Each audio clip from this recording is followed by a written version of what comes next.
morning, everybody. Good morning. Or good afternoon or good evening. Wherever you time are, of day it is. and whenever you're watching.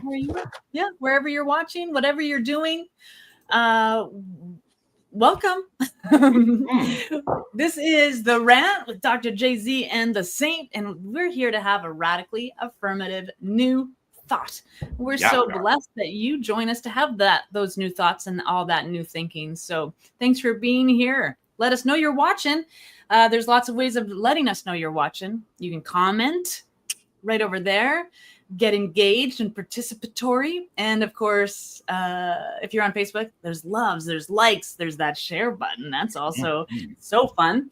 And on YouTube, you get that thumbs up button. Thumbs up. There we go. How are you doing today, Dr. Jonathan? I am doing well. I have just pulled one of my Louise Hay cards that says, and that's just how I feel today. I was like, this is the perfect card for me today. It says, I receive life's gifts with joy and pleasure and gratitude. Ooh, that's nice. A good one today. Yes. Very good. Very good. It's a good day. Yes. A good day. Oh my gosh, little birdie just. Hey, Sherry. Oh. What's that? A little sparrow just ran into my window and then flew away. Oh, but it flew away. So flying away is the good sign. Yes. Yeah. One time. Okay. Right. So we have raptors, birds of prey here. And there was one day I was sitting in my office and it was like this humongous loud bam. And I was like, what the heck was that? And what had happened is there was a mourning dove on the tree out here, and a hawk came down and grabbed the mourning dove, and then it was in such motion that it hit the side of the building, which is the window, and then went down to the ground. And I went and looked up at it, and it was just down there eating away at the mourning dove, the hawk. Yeah. It was very loud and very unsettling in the moment. Yeah. Yeah, which we everywhere. And now we can all move on from that.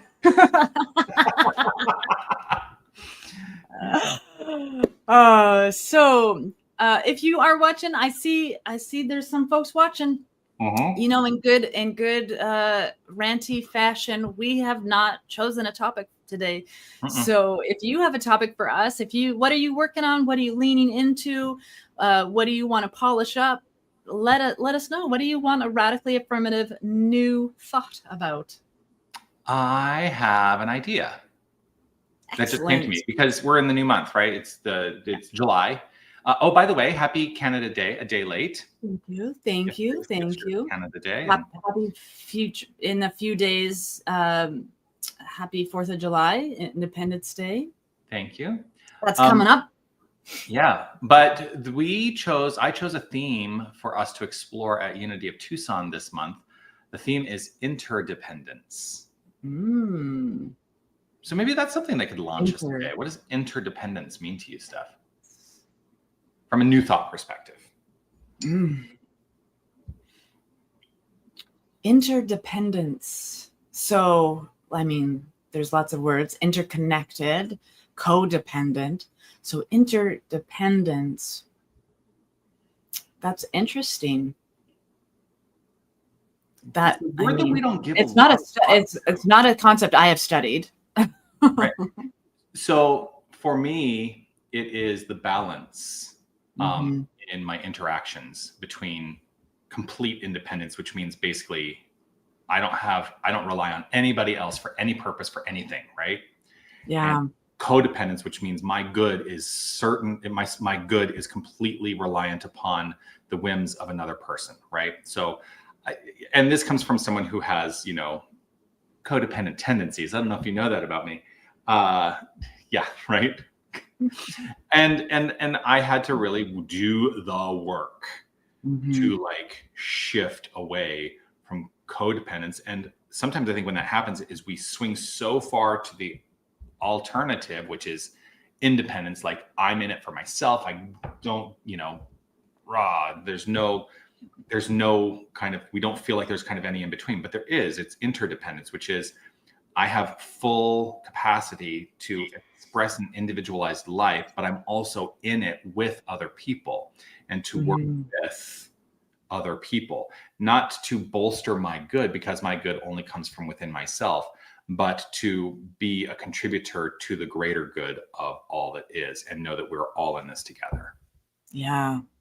Yeah. Interwoven, intersected, interconnected. Yeah. The interdependent too is like the like a deep connection with that divine thing that Right. you're because I always talk about we're co-creating the divine mind and my mind are one mind, and we're co-creating this infinite potentiality into form. And so that's what comes up for me, that interdependent is that, yeah, there is a power and presence greater than I am, and I can use it. Right. We're in this together. There's no separation. Right. There's no aspect of my beingness that is not wholly divine, but I am not the wholeness of divinity. Does that make sense? To me, yes. Yeah. And it's not meant to diminish myself at all. In fact, I find great power in understanding the wholeness of me is fully divine. And I am a facet of an infinite wholeness. And we're all in this together. I mean, that's the thing. We are all in this together. And so any consciousness of separation, that just does not work for me anymore. Yeah. And I think it used to work for me for a while, but it's not worked for me. Separation is the root of all suffering. The belief in separation. This is this is my opinion. I'm only one mind and one opinion, but that's what I believe. I believe that because we believe we are separate from one another, we create suffering. Well, that plus there's a common belief that we are separate from God. Yeah. And that is also a root of discord, you know, and that's a fundamental premise, I think, in the New Thought philosophy. I think all the mystics of New Thought have all taught that it is a unified wholeness that we are experiencing, and we just believe in separation, and that belief is the thing that, you know, that does it. That belief causes us suffering. Yeah, us versus them, like competition, and you know what? Like Tammy and I here's some personal stories. Tammy and I went. Yesterday was Canada Day, and I don't do big crowds. I don't like massive amounts of people. I am a very open and intuitive empath, and I need to bubble up for that kind of stuff. And so what we chose to do was go get a nice little iced bevy and get in the car and drive out of town, because there's tons of little communities everywhere. So we chose to drive to Tucson, Manitoba, and because my dream is to live outside of town, like outside of the city. That's where there's endless fields and lots of trees out there, right? But it also, whenever I go to a small town, it's not regret. We were having deep conversations in the car on the way home, because it's not regret. It's reminiscent of a life I didn't live. And because I grew up in a small town, and oh my gosh, I'm this month, it's my birthday month. I'm entering in to my last year of my 40s.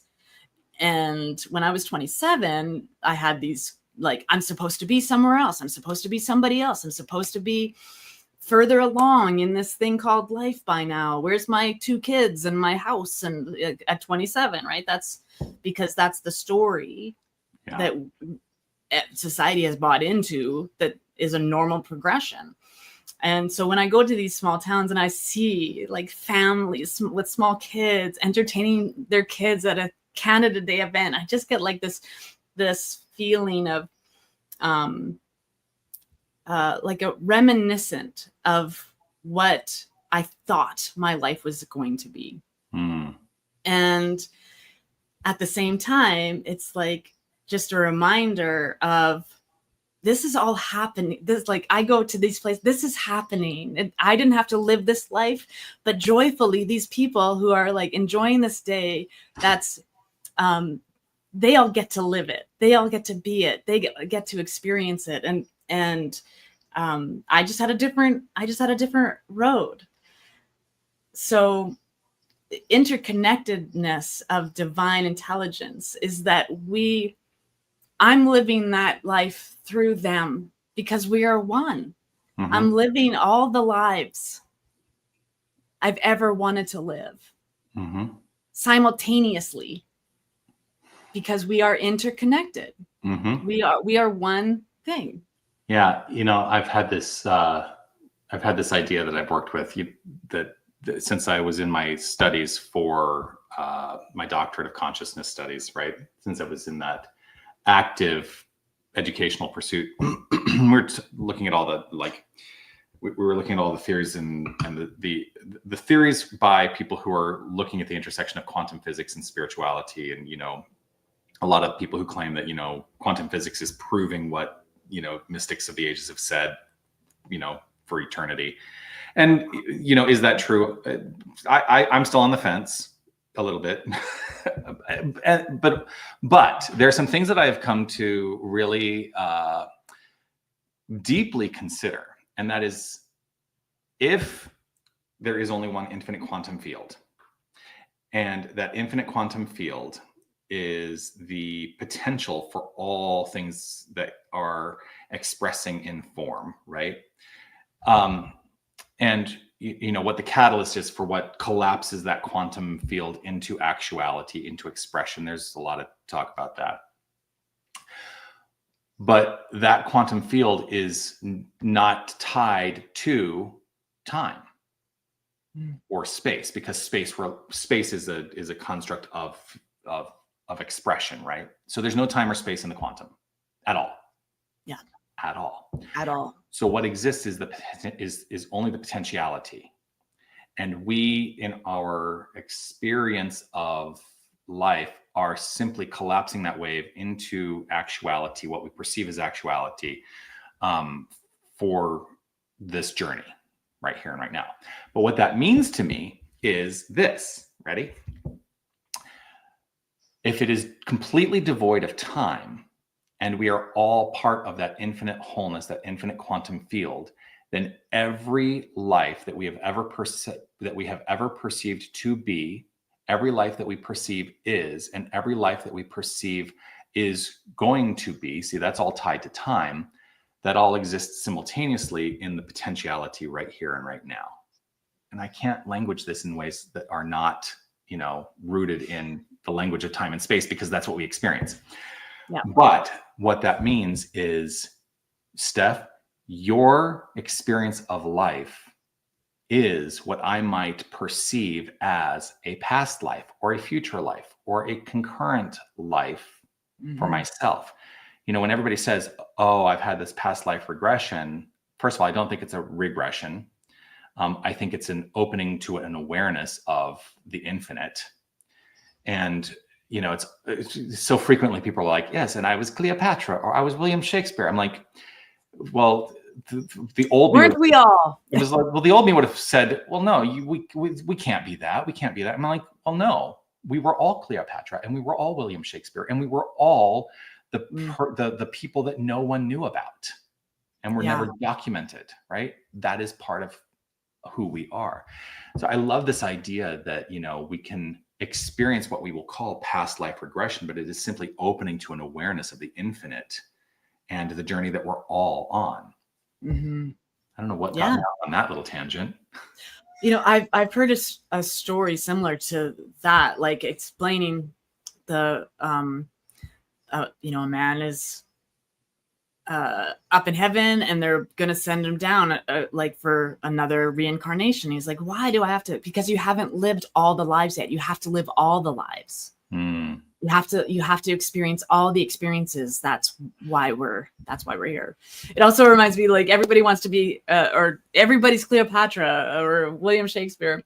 Reminds me of an episode of Buffy the Vampire Slayer when Spike says, Oh yes. If every vampire who's claimed to be at the crucifixion was at the crucifixion, it would have been Woodstock. Like it. So we can't. We're all those things, or none of us are.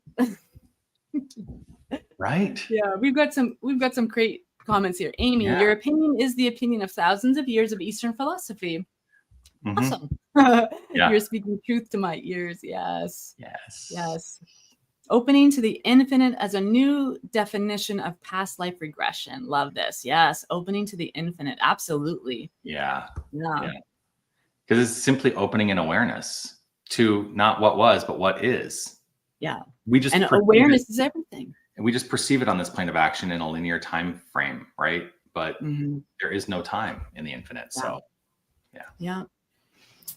Well, and that's another belief I have, is that the only way to travel through space and time is through consciousness. Mm-hmm. I can close my eyes and teleport anywhere because I have a very powerful and magnificent mind. And we all have that. We all have the capacity. I know there's during my healing journey, I was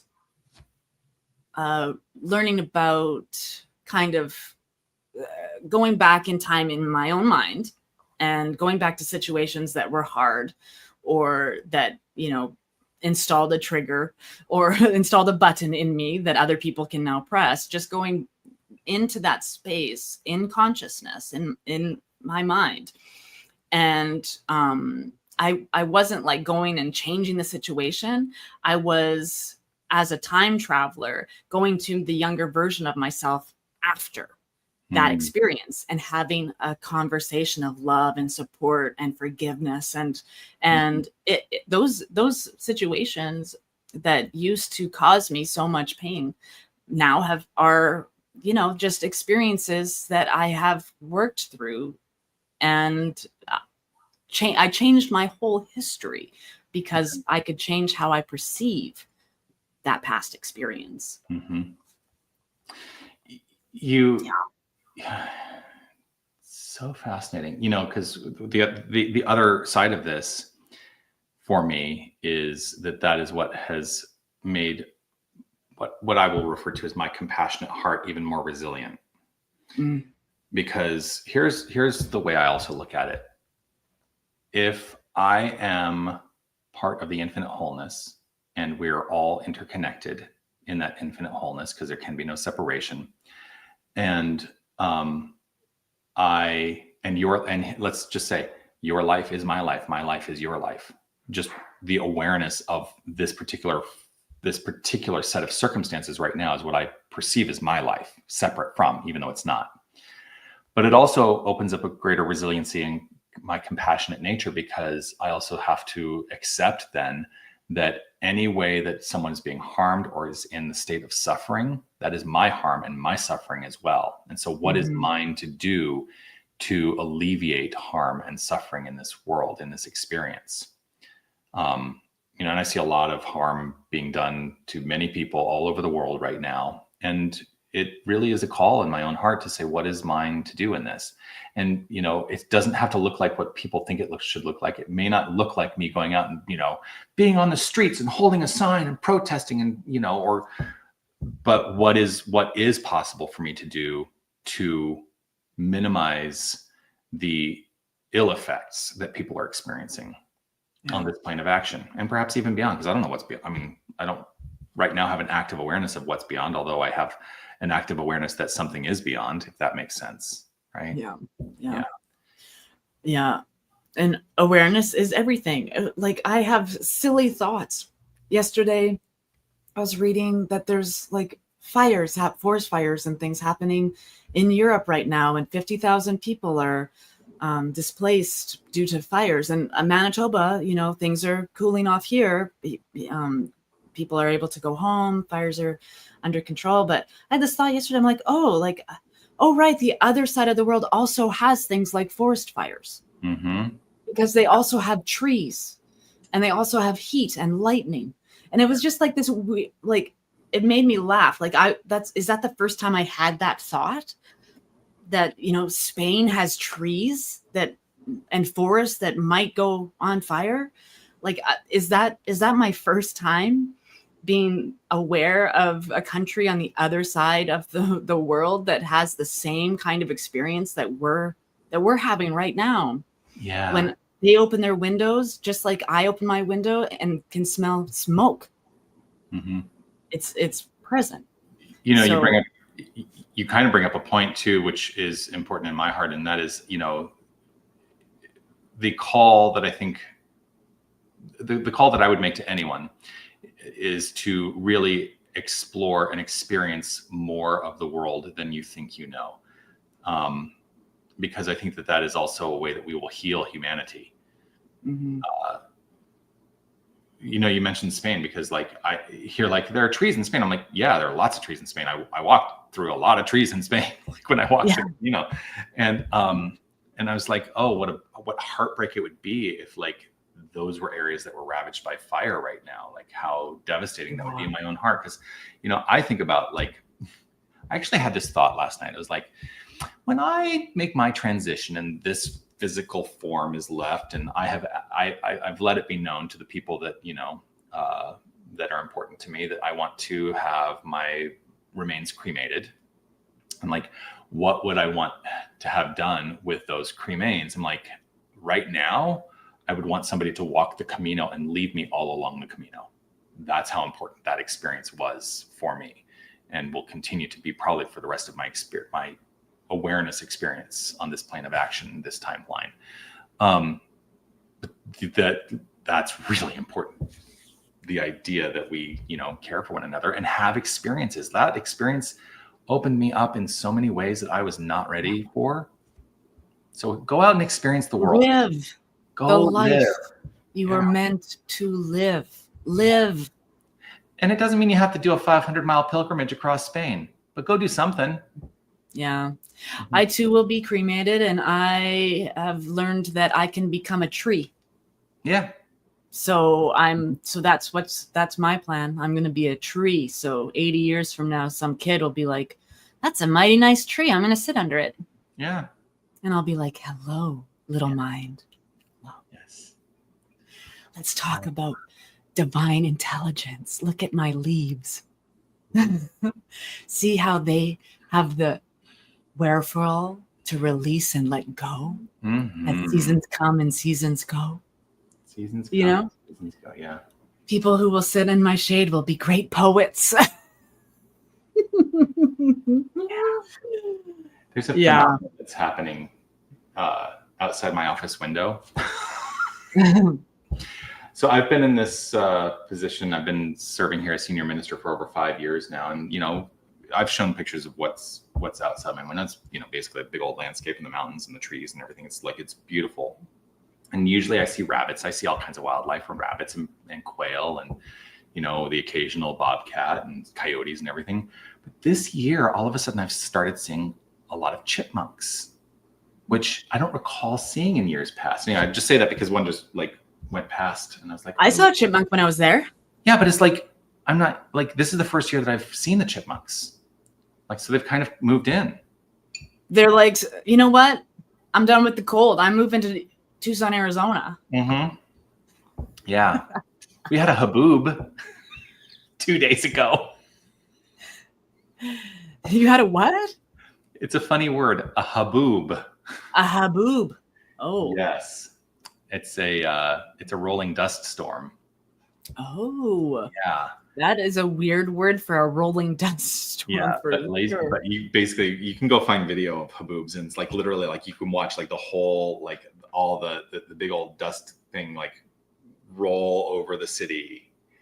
Wow. It was wild. Yeah. And we were out in it because that's when my car broke down a couple days ago. We were like sitting there and like, it feels very stormy, and look, there's like a lot of wind, and all of a sudden like we're in the dust storm waiting for a tow truck. We had a huge storm last night. It was like thunder and lightning. Yeah. And it was like right on top of us. It was super close. Yeah. And so Danny, that like nothing really phases her like that. I mean, she's a barky dog naturally, but last night's she saw lightning and was like, what the heck is that? Like, because it was like outside the window, and then thunder was like immediately followed, and it was just shook the house. And so Danny had her first real experience of a big thunderstorm last night, and she was just like, after that first little bit, she was like, oh, I'm just gonna lay down and chill. Because I've had other dogs that were insane during thunderstorms. Insane. Okay, I am gonna show you if I can do this. I'm gonna try and do it. Oh my God. Sorry. This is some kind of. There we go. All right. Some kind of wonderful. Screen. Oh. Yes. Okay. That's fine. Is it going to let me do it? All right. So I'm going to share this. Oh, here we go. I see movement. I'm going to hit play. You see that? Oh, wait. No, you got to share. You got to put it. So that's a haboob from a couple of years ago. Wow. Like, isn't that crazy? That is crazy. Yeah. But that's wow. Like. And it's huge. It's huge, yeah. Like it covered the whole city. And that was, wow. That was wow. Yeah. That was not the one we just experienced. But. And sometimes that's what the inside of my mind looks like. At this moment, we're kind of off the topic of new thought because now we're talking about haboobs. But I had this moment when we were standing out there, and it's like dust is going into, and I'm like, oh my God, all the dust is like blowing into my ears, and I'm like, oh, gross! I need to get it out of my ears. Okay, what? So let's talk about Louise Hay. Let's maybe look at another affirmation because we don't need to keep talking about haboobs. I also have my Science of Mind cards here. Oh, pull a Science of Mind card. Let's see what. It's an unopened one. I wonder where is my open one somewhere? Oh, well, this is no longer going to be a gift. I like to have lots of things. No, it's not candy, Bebe. It's not candy. This isn't for you.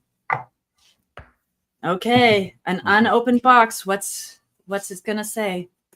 That's the card. Right there. That one. Right this there. One? Yeah, that one right there. This one here. Ooh, the nature of nature. The nature of nature. Well, we've been just talking about the nature of nature. And we were just talking about, yes. It's a gift for all of us, Sherry said. Oops. Yes. Oops. I'm pressing buttons. There we go. It's a gift for all of us. That's right. Yeah. Nature is governed by immutable laws, the ignorance of which excuses no one from their effects. Like from their from their effects. Nature is governed by immutable laws, the ignorance, the ignorance of which excuses no one from their effects. Yes. It's so funny because I know that quote, right? Yeah. Yeah. The ignorance of it. So fundamentally, what that means is, life is flowing forth, rooted in an immutable law that in science of mind is called law of cause and effect. In unity, we call it the law of mind action. But for every action in form, there is a conscious idea behind it, and they are equal. And that's the nature of nature.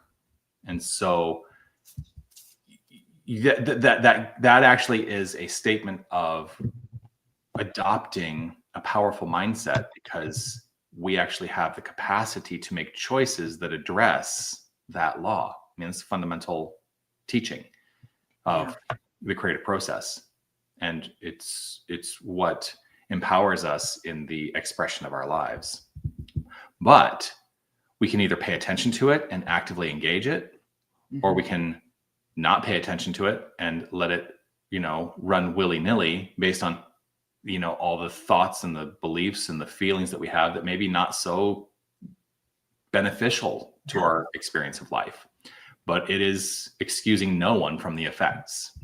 Yeah. The same law was working in my life when I was chronic had chronic depression and anxiety, the same law was working. I was using the same mind that I use today to have a healthy, whole, joyful, loving expression. The same law. I think the trouble with us human beings is that we were blessed with free will as a part of our conscious evolution. The fact that we are conscious and can change our mind, right? Where like I go back to my wild turkeys all the time. Nature, the animals, the creatures, everything already knows exactly what they are. A wild turkey will never be anything but a wild turkey. And so they instinctively know exactly where to go. And they're, their parents, they're a group. It's a group mentality. So you'll never see one wild turkey. there's always more. And our human beingness has created this evolution that gives us both imagination and free will. So that's our nature. It's natural to be using our imagination. It's natural for us to be who we are called to be. Because there's only one call. This is the form I'm in. This is the nature of me. And I just the thing that has always gotten me in trouble is the fact that I have free will and opinions that differ from other people. And it's there's so many things inside of us that are a natural thing of being a human being, but because we have evolved to be like a social, there's this in New York City and LA, these huge, massive cities, right? Like both of which I've lived in. Yeah. Have combined, those two cities have like the same population as all of Canada. Yeah, I would think between the two cities, there's probably 24, 25 million people between New York and LA. Yeah. So now there is the evolution of human beings have gathered together to create construction forms and societal rules and obligations. But it's our nature to gather together. It's in our nature to be together with like-minded people, and it's in our nature to feel a pull towards something greater, or we would still be cave people. There's something in our minds that it compels us to create, compels us to. Oh, we talked about the word compel. Yeah. Compel for me has an implication of force. And so I like to use the word impel, like there's an impulse. Yes. Right. But it's like human beings is a species. We are an animal. And so in that same nature of things, the ants know what they're doing. The bees know what they're doing. The wild turkeys know what they're doing. There's got to be something in us that knows what our natural state of being is. And we know that for ourselves because it feels natural. It feels better to be doing that thing than to be resisting it, right, or to be putting it off or to be avoiding. We have as a species of thing that is created from the same soil and air and water that everything else is. That's in us. Stardust and water and a trillion years of moments intertwined so that Jonathan and I can be sitting here ranting about something again today. Right. Right. Oh, here we go. Sherry says, it is our natural state of interdependence. Yeah. So there's something that came up for me as you were talking, because fundamentally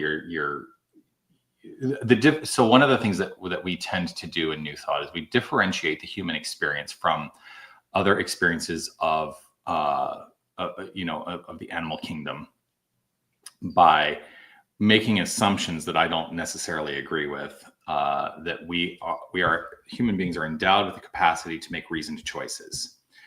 I don't think we're the only ones, but let's just say that for a moment that is. Oh, we're not the only ones. We're not, but let's just say for a moment that is the paradigm, right? There's a follow-up to that quote that you read from that card that I think is in the same area, which is this. But I'm going to pose it as a question because it's a question that actually comes up on basic Science of Mind 100 classes. True or false, Steph? True or false? Trained thought is far more powerful than untrained thought. True. Now, I want to be really clear. We can totally get into a semantic argument here, which is kind of what it usually leads to. But why is that true? If all thought creates, here's the thing. If all thought is creative, how can trained thought be more powerful than untrained thought? Well, now that you've prefaced, I would say that it's not more powerful. I'm just aware of it in my life working. So that would be the difference, because you guys can't see my past, but I have seen it. And so, it is easier now to get through hard things or to get through the muck and the mire, because I have tools and have done work at chipping away all of the install buttons that have been placed in me. So now, it is the awareness that would make it more powerful, because I'm simply aware of it working. I'm aware and able to direct it into a different line of being than in my ignorance of it. It was just as powerful. I have given myself hives with a thought, right? So it was just as powerful. It's just that now my awareness is precious. Right. And so my awareness of my thought, awareness of the training I have under my belt to do this work and to continue doing this work for my own conscious living, my own, like I've said before on here, I'm a minister to one. It's my consciousness means everything to me, and I will continue to train my mind and have deep thoughts and have beautiful conversations and unpack things until my last breath. So there's a textbook answer, because in the book he says trained thought is far more powerful than untrained thought. But I think we also need to differentiate the idea that what he's not saying is trained thought is more forceful than untrained thought. All thought has power, right? Yeah. The degree to which we are endowed and empowered through choice, through the freedom of choice, is the way we can describe it as having more power. But it's not necessarily that it is more powerful. That makes sense? That's why I say we can get into a semantic argument here, because I agree with Anna. It's not more powerful. It's about awareness and intentionality. Exactly. Our capacity for awareness, our capacity to be intentional, we might describe as empowering us in the flow of our lives, right? And I do agree with. So again, it's a semantic argument. I would say trained thought is far more freeing than untrained thought. Yeah, that's what I would say. It is. Yes, it is the training of my mind that has liberated my soul. Exactly. Yes. Yeah. So, and this also goes in line with even the things that that when we are taught early on in the study of New Thought, we're like, oh, I'm going to learn this stuff because the mystics of the ages have all said this, and I should believe this because it's going to make my life better, right? And I always say, question it all. Like, there's actually, I think, greater capacity for spiritual understanding through questioning, rather than just adopting a phrase because it was written down in the science of mind, almost 100 years ago. Mm-hmm. Question it all. I'm all about questioning. Questioning is a powerful thing. And I just think about 3,000 years ago, 2,000 years ago, 1,000 years ago, philosophers were sitting around having deep conversations, asking the hard questions. Why are we here? Mm-hmm. Who put us here? There's, asking these questions, and those questions have not changed today. Right. We're still asking the same questions. Just keep asking the question until you have a deep understanding for your own self of what that means for you. I love the practice of living in the question, to not assume that what is revealed first is right, but to continue to live in the question and allow something unexpected to be known. Yeah.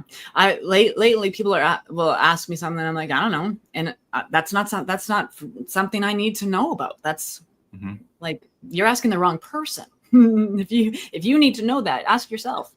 I have gotten so much more comfortable with saying I don't know than I used to be. I used to be the guy that was like, I had an answer for everything. If you had a question for me, I had the answer. And I'm like, I don't need to have the answer to everything. And the right one. And if I don't know, I'll be willing to admit I don't know. But I'm willing to learn. And that's the thing. I'm willing to find out. Yeah, I'm willing to learn. I'm willing to know new things. And I would say in the last 3 months of my life is when I have really noticed my comfortability of saying, I don't know. I don't know. Why would I know that? I just saw a t-shirt I want to get. Actually, it says, I don't need Google. My wife knows everything.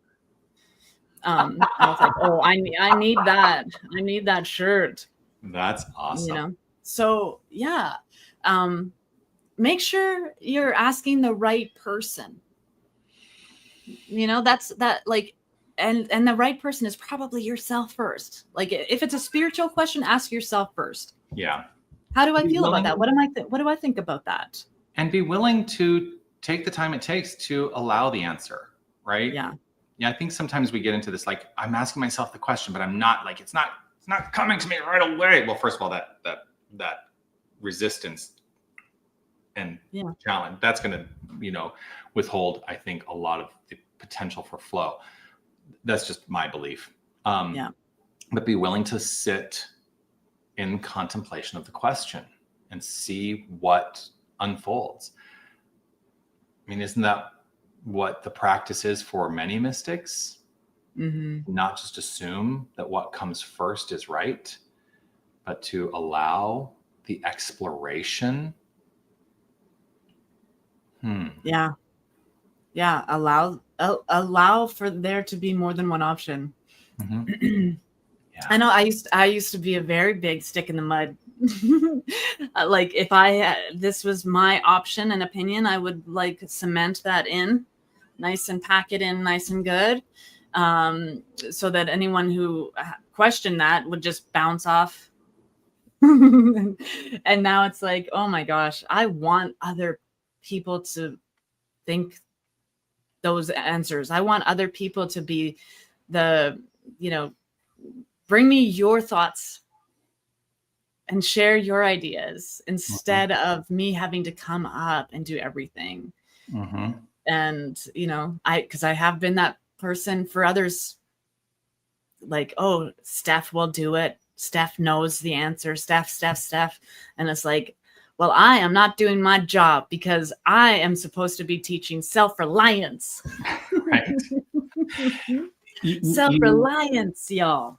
You've made me think, though, about this. And so this is a apology, perhaps more than a decade late. But I think about when I was your mentor and we would have conversations about the state of your ministry when you were, when you had developed the CSL West Kootenai, and you would come to me and we would talk about the challenges you were facing in ministry. And I had a bit of a hard line in my approach to, if you ask me a question, I was like, this is the answer. That's it. Right. rather than really going on the exploration. So that was me as a young minister too, like, also having my own limitations in mind about the way I was approaching things, because I had a little bit of a hard line early on, and I have a lot more willingness now to open up to the infinite possibilities for the way things might unfold.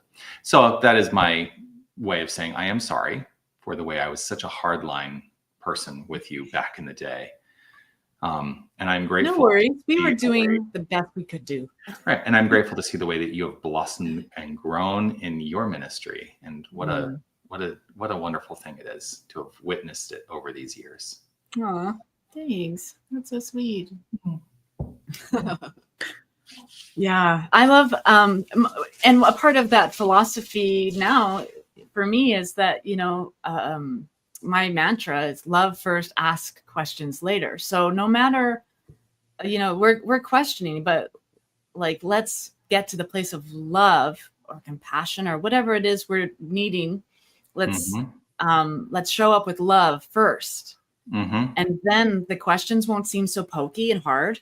And we'll all take a breath together before we figure this thing out together. Yeah. There's a refrigerator magnet. It's a quote on a refrigerator magnet, and the quote is attributed to John Lennon, although I did a little dive, and it actually, I don't know that it's John Lennon, although it's been put on the refrigerator magnet. And the quote is, "Love is the answer. What was the question?" Right? Yeah. And here's the thing. I will happily attribute it to John Lennon because I imagine that is something he would have said, but there's no actual documentation that he actually coined that. So anyway, but I love that. Love is the answer. I have a little song. Love is the answer and love is the prayer. And then I go high and do some weird things, but I can't do that right now. No. But yeah, love is the answer. Love is the prayer. And love first, love always. Love only. It's the beginning of our mission statement. Love only, forgive everything, remember who you are. Yeah, absolutely. So we are looking at, we've got about 10 minutes left. You and I were having a discussion before we got on here. Yeah. About our summer ranting. Yeah. So I'm out of town next week. I'm back to Unity Village. I'm going to be at the Discover Your Divinity retreat next week with Reverends Linda Martello-Whitsitt and Deanne Weir-Morency. So looking forward to that. Really, really looking forward to being. While you're there, ask her to come on a rant. I will. Actually, I absolutely will. So yeah, looking forward to that. So I'm not here next week. And then we were thinking, I'm going to be traveling a lot in August. So we were thinking that maybe we were going to go on hiatus from the rant until September. That's what we were talking about, right? Like a TV production, because we are, we're doing this thing. Our favorite sitcoms and shows always run from, September to May. So that's what we were talking about doing, September to May, and then that'll give us some time to figure out, maybe even make a plan. I know we come to these things, we're like, we don't know what we're talking about, but we always have plenty to talk about. That's the thing. Like, I just trust that we have plenty to talk about. Yes, we always have something. We always have something to talk about. Yeah. But I think that feels like a right and perfect path for us. So I think what we're announcing is this is the last rant until probably September 3rd. Yeah, September 3rd. We may just even put some replays on throughout the summer so you guys can keep being reminded of having radically affirmative new thoughts. But I know that for me, the next 2 months, like July and August, are going to be crazy busy. And it's summer. And in Winnipeg, Manitoba, summer is this big. So I also need to be outside a lot more. And for us in Tucson, Arizona, we're like, it's summer. So we stay indoors like you do in the winter. We tend to stay indoors in the summer, unless we go to the pool, which is which is one of the nice things that we can do. Air conditioning and a big window. I'm set. Yeah. So yes, so that's what we've decided for our well-being, and maybe a more planned out program coming this time in September. I love that for all of us. I love that for all of us to have some good stuff. So it also gives you guys the opportunity to keep emailing us ideas and thoughts you want us to put in. So because if I'm going to set up a whole May or September to May program with lots of good juicy questions, we want your input still. So let us know what those are. I am going to make a online form for you all to just be able to click in and write out your thoughts, and we'll get a QR code. We'll do all of that. Yeah. And get that out so that you can keep giving us your ideas and thoughts, because we're in this together. This is a conscious collaboration and creating conscious living, conscious community, conscious people. This is my goal, is to be surrounded by conscious people living consciously. Yes. And we can only do that together. We can only create world peace together. We can only create a loving, humane world together. So bring us your thoughts, your ideas, and your good stuff. We want to dive in with it. We want to dive in, and we want to liberate our heart space from any lack or limiting beliefs, any of them, all of them. Yeah. So we can't do that without your help. That's right.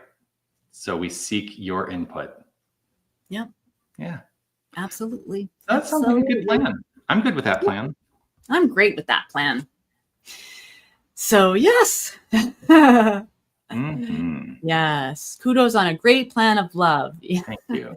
Yeah. Yeah. So yeah, because I usually even take the last few years I've taken even Wake Up Say Thank You is on hiatus in August. So that's happening too. So all of August, even with One Love Awakening, is on a hiatus. Yes. Outside of deep soul meditation, because I love meditating and it's twice a month.